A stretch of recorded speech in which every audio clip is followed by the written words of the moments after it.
So we're going to go ahead and do an install on the new EFK4 kit. So let's talk about the differences.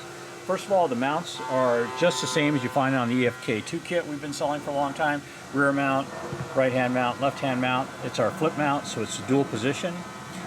This particular new kit was actually designed to be used with a Cord and TSX transmission. These are the brackets. The only real difference between this and the EFK2 are these two brackets right here. You have a rear bracket and a transmission bracket.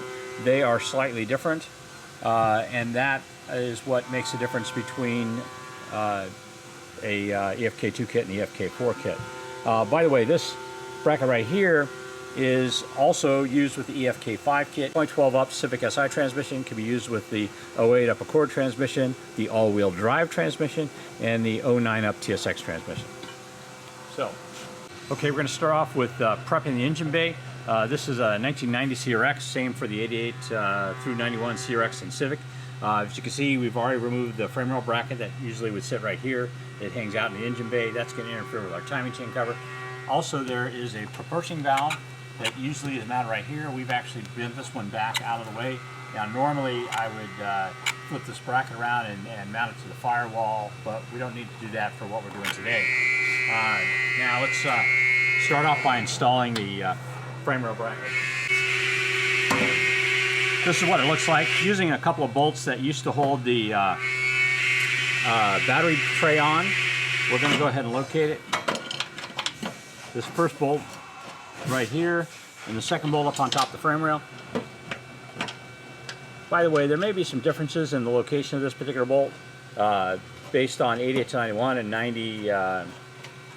I'm sorry, 88, 89, and 90, 91.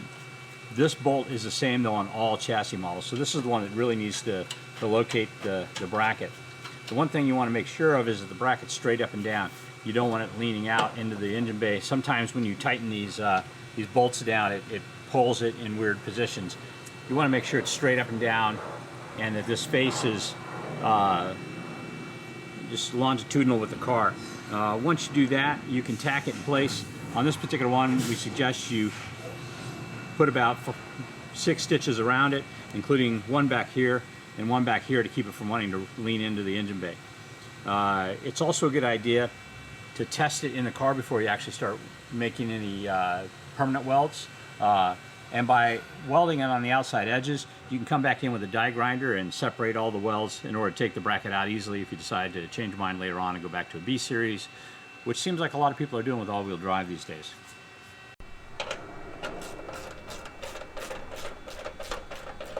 This is the rear mount. It goes on the subframe back here in the back. All 4 of these bolt holes line up to put it down. It's best to start them all first.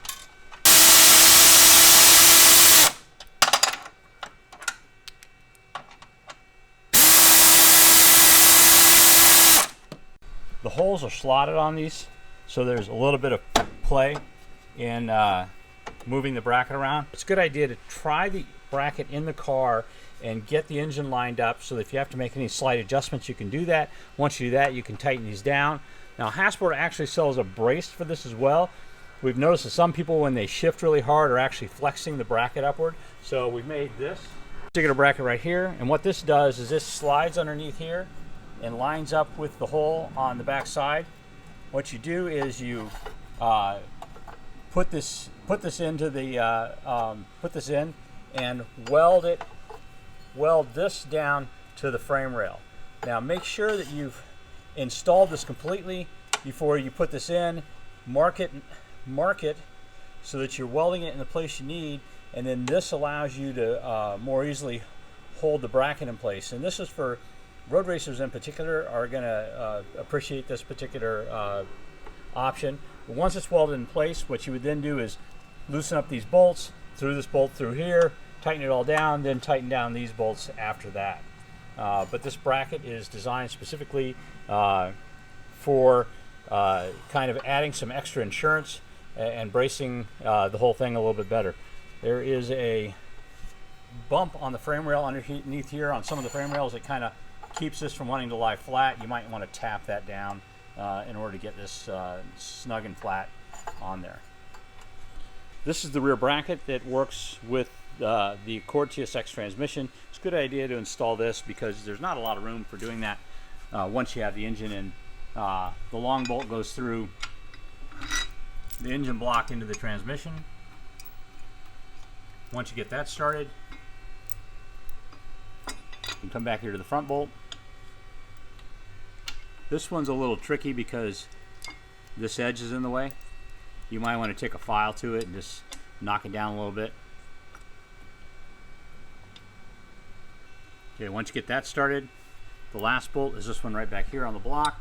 By the way, this bolt hole isn't here on all-wheel drive transmissions, but it is on the Accord and TSX transmissions.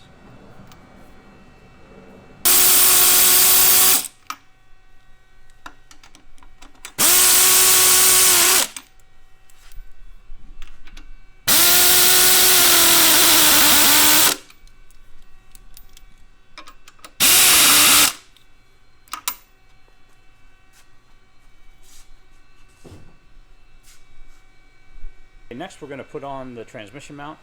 It's going to use these two top holes plus this one down here.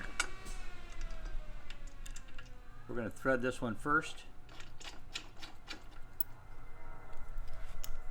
And the longer of the two bolts in the back.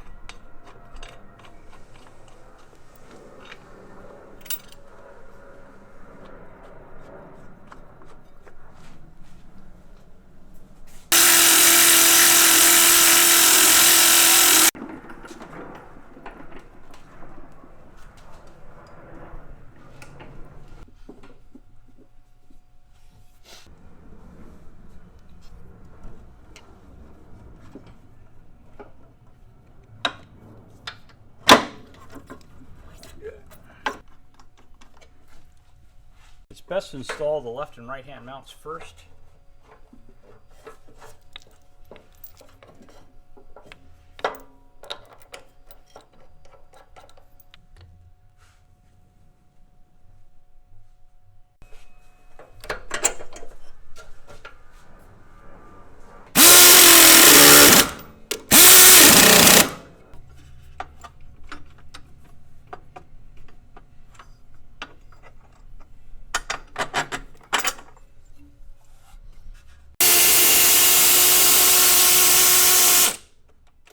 Okay, that's a new mount kit. So if you're doing a budget EG swap, it should get a little bit more budgety with this new mount kit. Now you can use the Accord transmissions, which are available all over the US for about 250 bucks. Remember, when you use the Accord transmission or the TSX transmission, you need to use the Accord shifter and cables, a little bit different. But there you go, budget EF.